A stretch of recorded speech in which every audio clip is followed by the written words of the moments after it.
Assalamualaikum warahmatullahi wabarakatuh, sahabat kalian yang berbahagia.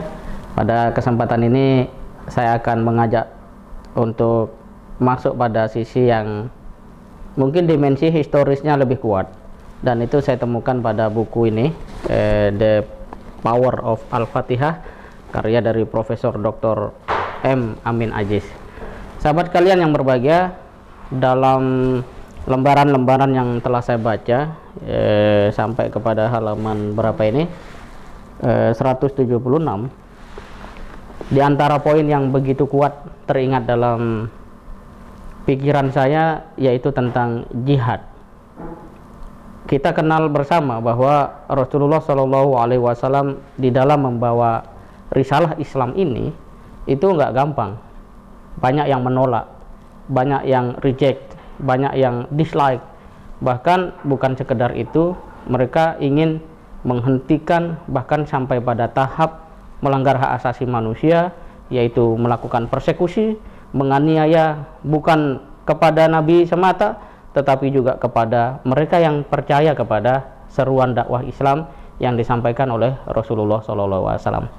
Nah, kondisi itu terjadi sedemikian rupa dan begitu panjang sebenarnya, sampai ada pilihan hijrah ke Habasyah atau umat Islam berdiam diri coba menerima barangkali suatu saat orang-orang kafir itu akan iba kepada kaum muslimin.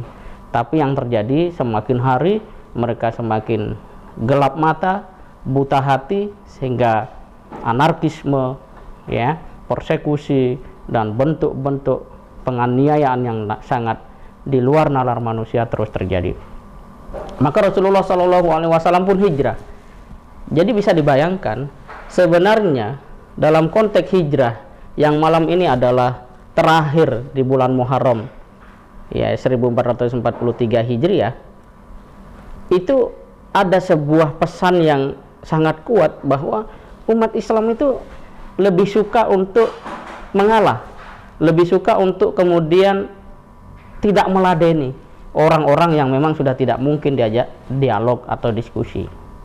Nah, maka pilihan ke Madinah, dan ketika sudah di Madinah mereka masih saja melakukan hal yang seperti itu, maka sebagai bentuk respon, karena tidak mungkin seorang muslim itu harus menerima terus-menerus perlakuan tidak adil, kezaliman dan seterusnya, maka disiapkanlah sebuah pasukan untuk bisa melawan pasukan Quraisy kafir itu, dan terjadilah pertempuran yang sangat besar, yaitu perang Badar, dan umat Islam menjadi unggul, menang, padahal dari sisi jumlah umat Islam hanya 313 dan orang kafir ketika itu berjumlah 1000 orang.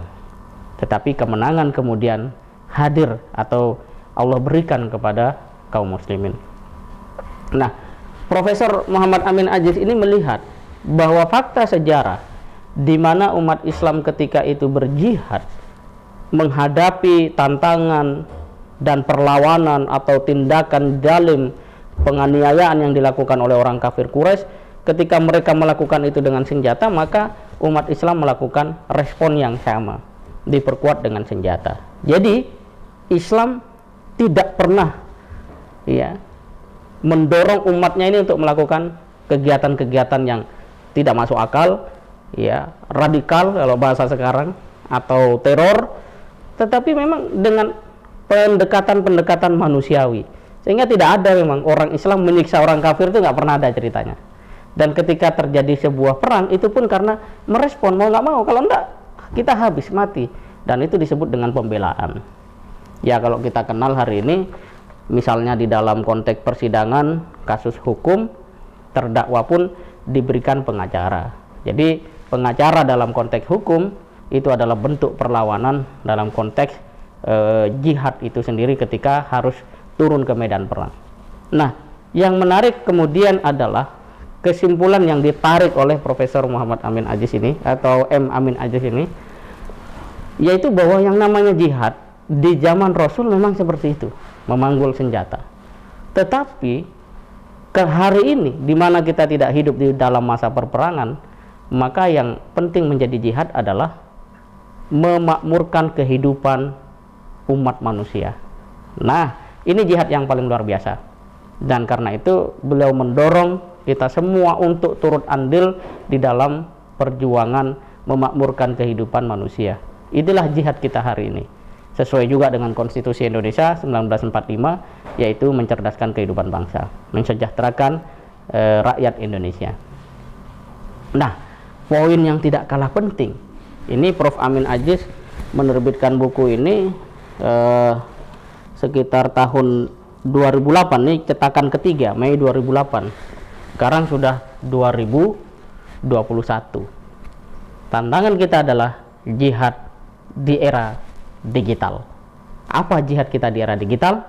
Disinilah kita harus melakukan renungan bersama. Tapi yang pasti, yang senantiasa dinanti adalah umat Islam, khususnya kaum muda, mampu menghadirkan kebaikan-kebaikannya di dunia maya melalui tulisan, meme, infografis, video, dan segala macam bentuk penyampaian, penyuaraan kebaikan di dunia maya atau era digital ini. Disitulah kita harus berjuang, disitulah kita hari ini harus berjihad. Dengan kekuatan yang kita miliki, mari lakukan. Sekalipun jangan semua juga turun ke media sosial. Para penghafal Quran, para kandidat ulama, bersungguh-sungguhlah di dalam melakukan itu, sehingga ke depan internet, dunia maya kita bisa isi dengan kebaikan-kebaikan yang menghadirkan perubahan. Semoga bermanfaat. Assalamualaikum warahmatullahi wabarakatuh.